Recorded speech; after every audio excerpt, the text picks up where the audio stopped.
Bismillahirrahmanirrahim. Assalamualaikum warahmatullahi wabarakatuh. Bismillah, alhamdulillah, assalatu wassalamu ala rasulillah Sayyidina Muhammadin ibni Abdillah wa ala alihi wa sahbihi wa mawalah, amma ba'du. Dalam kesempatan kali ini kita akan membahas masing-masing dari yang 17 makhraj.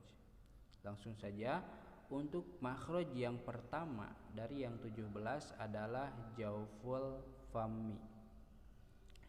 Jauful fami, setelah kita tahu tadi bahwa jauful fami itu artinya rongga mulut. Yang ini, rongga mulut. Rongga mulut adalah makhraj atau tempat keluar bagi huruf. Namun setelah kita tahu bahwa makhrijul huruf itu dulu terbagi dua. Ada yang namanya makhraj yang muhaqqaq, yang nyata, ada yang dinamakan juga makhraj yang muqaddar atau yang dikira-kira. Nah, ini jauful fami ini termasuk makhraj huruf atau tempat keluarnya huruf yang dikira-kira, alias tidak bisa ditentukan dari mana-mananya. Maksud tidak bisa ditentukan adalah kita akan bahas dalam jauful fami ini. Jauful fami artinya rongga mulut. Jauful fami artinya rongga mulut. Huruf yang keluar dari jauful fami itu ada 3. Yang pertama alif, namun syarat sebelum alif harus ada harkat fathah. Yang kedua iya atau waw dulu. Yang kedua waw. Namun waw itu harus disukun, wawnya harus waw sukun.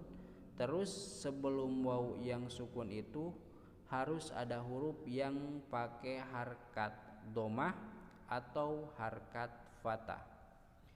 Yang ketiga ia pun harus sukun. Dan sebelum ia sukun itu harus ada huruf yang berharkat kasroh atau fathah. Jadi yang pertama alif sebelumnya harus fathah, yang kedua waw yang sukun sebelumnya harus domah atau fathah, yang ketiga ia yang disukun sebelumnya harus kasroh atau fathah. Pertanyaan, kenapa alif tidak disebut harus sukun? Kenapa waw dan iya disebut sukun sedangkan alif tidak? Sebab alif itu selamanya takkan pernah menerima harkat. La taqbalul harokat. Alif itu selamanya tak berharkat. Jadi udah jelas, walaupun tadi disebut harus sukun, alif tetap sukun. Tidak ada alif yang berharkat. Kalaupun ada bentuk yang seperti alif namun berharkat, itu namanya bukan alif tapi hamzah.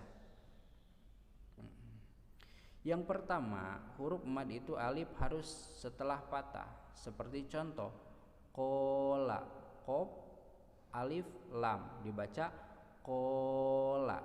Nah, yang dimaksud makhraj jauful fami itu ketika kita mengucapkan qola, o-nya tengah-tengahnya o. Nah, itu keluarnya dari rongga mulut. Yang pertama kan ko ya, yang pertama ko, yang ketiga la. Nah, yang kedua qola.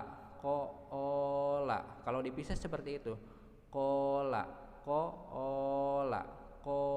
Nah, pas bagian o-nya itu jauful fami dan kita tidak bisa menentukan apakah yang berbunyi itu rongga mulut bagian dalam, bagian tengah atau bagian luar. Nah, dikarenakan kita tidak bisa menentukan, maka itu disebutnya makhraj muqaddar atau yang dikira-kira.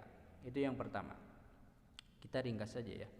Yang kedua ada huruf waw. Waw yang disukun. Kenapa waw disebut yang disukun? Sebab nanti ada waw yang berharkat. Beda antara waw yang disukun dan waw yang berharkat. Wawu yang disukun sebelumnya harus berharkat domah atau fathah. Contoh yang domah apa ya? Utia, utia. Pertama u, terus hu, terus ti, uti, uti. Nah pas pas panjangnya itu keluarnya dari rongga mulut. Uti. Nah nah itu dari rongga mulut dan tidak bisa ditentukan apakah rongga mulut bagian dalam, bagian tengah atau bagian luar. Atau setelah harkat fathah, contoh au, ada a, ada u, au. Nah pas u nya itu keluar dari rongga mulut. Yang ketiga ada iya yang disukun. Ini juga sama. Kenapa disebut disukun? Sebab nanti di depan ada iya yang berharkat. Nah iya yang disukun pun ini harus setelah kasroh atau patah. Contoh setelah kasroh i, nah yang panjangnya itu nah yang panjangnya itu keluarnya dari rongga mulut dan dikira-kira tak bisa ditentukan apakah rongga mulut bagian dalam, bagian tengah atau bagian luar. Atau setelah fathah ai, nah i nya itu dari rongga mulut juga, ai. Nah itu huruf yang tiga, alif, waw sama iya, dengan syarat-syarat tertentu itu keluarnya dari rongga mulut atau dari jauful fami. Bisa dimengerti? Yang kurang dimengerti bisa ditanyakan. Namun waw iya ini, huruf waw dan iya ini, ada ulama yang membagi huruf waw dan iya ini menjadi 3 kelompok atau 3 bagian. Untuk penjelasannya kita akan bahas dalam sesi setelah ini. Untuk sekarang sekian dulu. Assalamualaikum warahmatullahi wabarakatuh.